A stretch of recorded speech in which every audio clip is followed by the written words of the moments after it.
Hello everyone and welcome to this week's entry of a Monday Musing. Now, since it's President's Day here in the US, I figured we delve into something a little bit historical, but don't worry, it's not boring. This is all about the funniest moments in history. So I've compiled a short list here, and I'll leave the links in the description below to all of the stories so you can read more about the background and the information involving these hilarious events. So let's get into it. The first one I came up with, it sounds kind of morbid. You gotta kind of look past that to see the humor in this one. In World War II, the US actually bombed Japan twice with atomic bombs, and just to be petty, they had peace medals that they had signifying their peace with Japan. They strapped them to the atomic bomb. While it is very morbid and a very serious incident, just the pettiness that went on behind the scenes, it is a bit humorous, you have to say, it is. Now we're going back in time a long way to 1378 to 1417 to the Western Schism. And essentially what happened here was that 3 popes declared themselves popes, and they all excommunicated each other at the same time. I know. Basically, it's just one guy stood up and said, you know what? I am Pope today, and then the other person said, no, I am Pope today, and there were some legal but not appropriate ways of them getting to power. You can read more about that in the article, but they all declared themselves Pope, and they all excommunicated each other. I can't make this stuff up. Next is a very interesting story from the American Civil War. General Thomas Stonewall Jackson was a very famous Confederate general, and he actually ended up riding into friendly fire, and he got shot in the arm multiple times after the Battle of Chancellorsville. He ended up dying from these wounds about 10 days later, but initially they thought he would be okay after they amputated his left arm. Now, this is where it gets a little bit weird. The Confederate soldiers decided that they were going to bury Jackson's arm. So in Virginia, you can find a little tombstone that signifies that Jackson's left arm is buried there while his body is buried over 100 miles away. Yes, I know. It's very strange. Similarly, we have a Mexican general who was around at the time of the Mexican-American War, but this happened a little bit before that in 1838. So this is Antonio Lopez Santa Anna, and he actually had to have his leg amputated after a skirmish with the French, where he got shot in the leg multiple times, and he requested that his leg be buried with full military honors. Someone's gotta be arrogant to say, you know what, my leg is so important, you need to have a full ceremony, full military honors, it's the best for my leg. An interesting man he was. He was also the Mexican president 11 times. So that says a little bit about him. Now this is a really interesting story.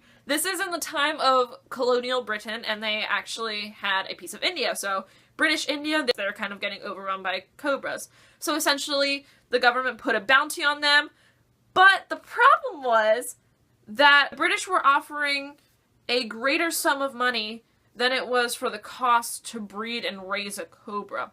So essentially, to beat the system, people started breeding these cobras and turning them in to get money, which created a serious cobra problem that led to many years of infestation. They did not solve their problems in any ways, they just made it worse. Alright, so this is quite funny. So, most people know who Julius Caesar is, you know, great Roman emperor. And essentially, while he's a senator, he is giving a very passionate, powerful speech on the Senate floor against his opponent, Cato, who is also a senator. Now, during the speech, Caesar actually receives a private letter, and Cato demands that he reads this aloud. Caesar refuses, knowing what the letter is, and Cato still insists. So, after much persuasion, Julius Caesar reluctantly reads aloud the letter that was a love letter from Cato's half-sister. That poor guy. That must have been a rough day on the Senate floor. Now this next one is actually sort of a rumor. There is a little bit of information supporting it, but most people and historians are not entirely sure if this actually happened. But supposedly, in 1821, Greece was actually under the control of the Turks and the Ottoman Empire. Greece was fighting for independence, and the Turks were running short on bullets in this battle. And they started to dismantle the marble columns in Acropolis. They were going to dismantle the columns to use them for bullets. Now the Greeks found out they were doing this, and quickly wrote them a message and sent the message with a bunch of bullets saying, "Here are the bullets, don't touch the columns." The Greeks, I mean, they had the best in mind for their architecture and preserving it for future generations, and they sent their opponents bullets to preserve their own architecture. It can't get much better than that. Oh, I forgot about this one. Okay, so yeah, this one does get a little bit better than that, in my opinion. And this actually happened. We're not sure if the Greek one happened, but this one actually happened. And this was recent, too. So, in March 2007, a 170-person Swiss infantry unit, they actually got lost during a training exercise and accidentally crossed the border into Liechtenstein and went into it about 1.5 kilometers, which is a long way for Liechtenstein because it's tiny. So this was considered an accidental invasion. Once the unit realized their mistake, they quickly turned back, and the Swiss later informed Liechtenstein of their invasion, offering an official apology. But Liechtenstein didn't even know about it until the apology. Just the Swiss. These are things you will never hear in history class, but these are just brilliant moments in history. Now another one for Liechtenstein. They have an interesting history. Now, in their very last military engagement in 1886, that says something about the country. Not a bad thing, but it says something. None of the 80 soldiers that were sent to battle were injured. And guess how many returned? 81. They brought home an Italian friend. Liechtenstein, man, who knew? This is the Great Emu War. I'm not making this up, and it gets better. So, essentially, in 1932, the Australian infantry took on about 20,000 wild emus in an attempt to protect certain farmlands that were getting overrun. But here is the best part to this whole situation. The war was declared an emu victory. Go emus! I mean, come on, they took on the Australian infantry and they beat them! I am not making this stuff up. You can go check out the story that I have linked in the description.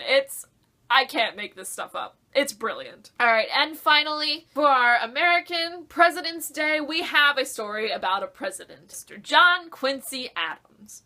Something that Mr. Quincy Adams liked to do on a routine basis was skinny dip.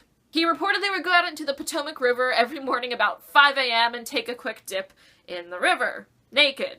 One day, after being rejected many, many times by the president, a female reporter stole his clothes and would not return them until he gave her an interview. And thus, John Quincy Adams was the first president to be interviewed by a female reporter. That woman is a hero to mankind. To womankind. She deserves her own section in the textbooks. Why don't we hear about her? I don't even know her name. Alright, so that's it for this Monday Musings. I hope you enjoyed it. I know it was a little bit short, but to be totally honest, I had a very long day, hence why I am in a sweatshirt and a ponytail. But anyway, please check out my other videos and also check out the rest of these stories that are linked in the description.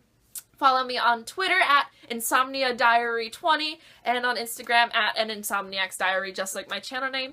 Be sure to subscribe, give it a thumbs up, and please share the video because everyone could use some fun history lessons in their life. Alright, I will see you Wednesday with a Witty Wednesday. Bye-bye!